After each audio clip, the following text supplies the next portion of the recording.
Bismillahirrahmanirrahim. Pasal najis dan cara mensucikannya. Najis terbagi menjadi 3 bagian. Yang pertama namanya najis mughaladoh, artinya najis berat. Najis mughaladoh terdiri dari najisnya anjing dan babi dan anak keturunannya serta apa yang berhubungan dengan anjing dan babi seperti bulunya, air liurnya, keringatnya. Semua itu najis dan najis berat hukumnya.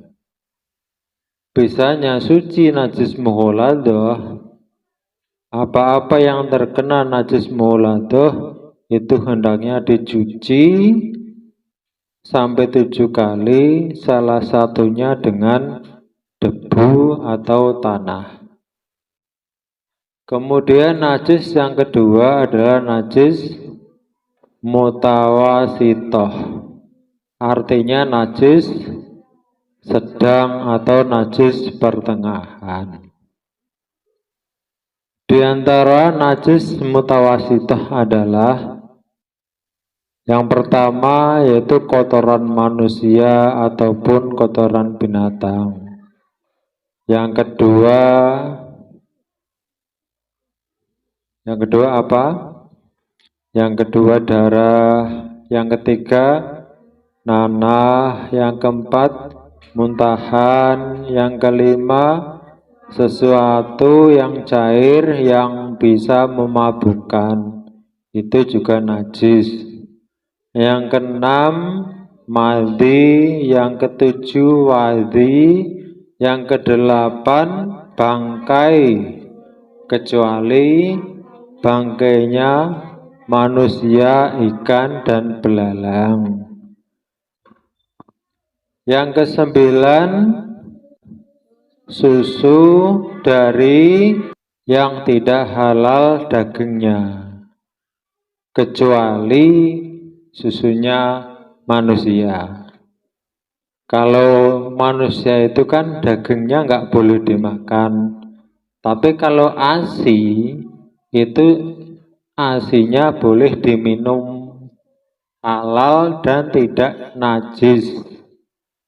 Nah, tapi kalau misalnya susu binatang yang binatangnya nggak boleh dimakan atau haram untuk dimakan, maka itu najis. Kemudian yang ke-10 anggota badan yang terpisah dari badannya kecuali anggota badannya manusia, ikan, dan belalang. Nah, semua itu adalah najis mutawasitoh. Kalau najis itu masih kelihatan rupanya, disebut najis mutawasitoh ainiyah. Misalnya najis itu ada di badan kita dan najisnya itu masih ada jelas, maka cara mensucikannya itu mudah.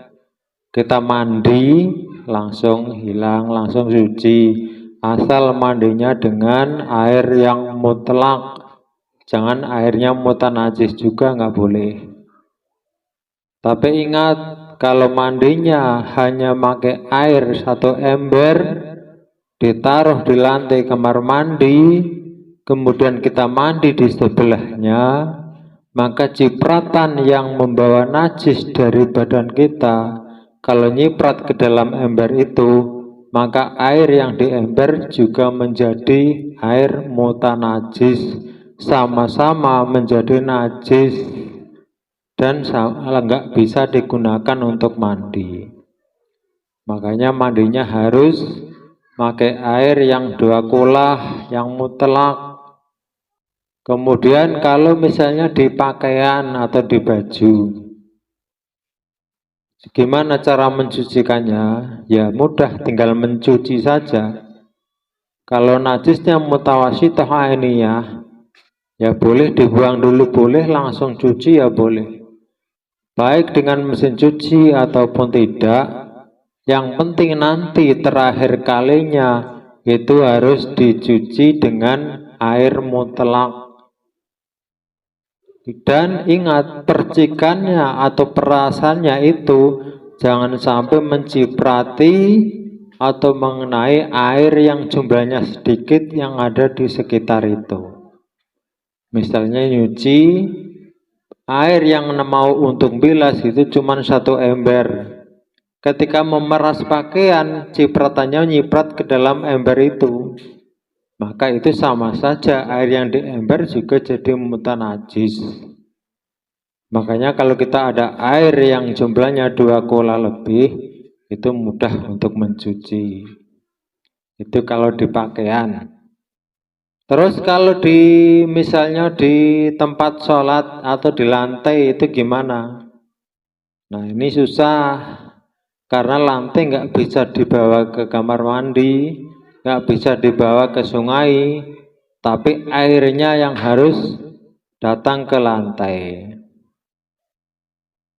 Caranya gimana? Ataukah najis tadi langsung disiram, atau langsung dipel, atau gimana supaya suci? Nah, najis mutawasithah ainiyah yang ada di lantai itu nggak bisa langsung dipel atau langsung dilap dengan kain basah, apalagi disiram. Gimana caranya? Najis mutawasithah ainiyah tadi yang masih kelihatan bentuknya itu dikerit dulu atau dibuang lah intinya itu, sampai baunya, rasanya, warnanya hilang.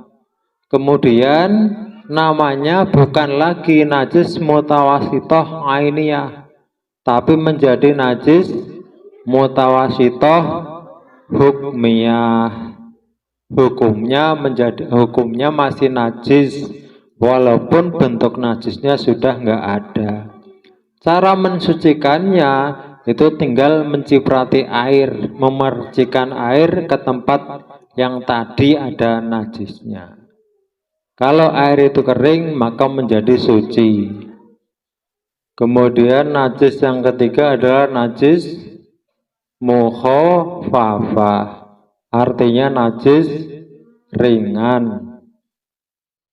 Najis mukhafafah yaitu najisnya bayi laki-laki yang belum berumur 2 tahun dan belum makan apa-apa selain air susu ibu.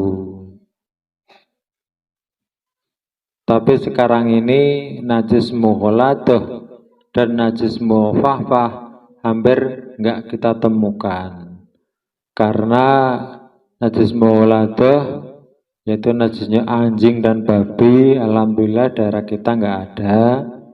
Kemudian najis mukhafafah, najisnya bayi yang belum berumur 2 tahun, belum pernah makan apa-apa, itu rasanya juga sudah nggak ada. Mengapa?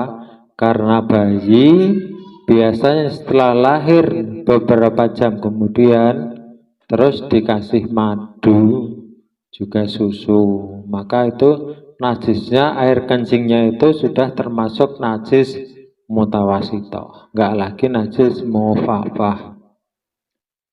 Paham? Wallahu a'lam bishawab.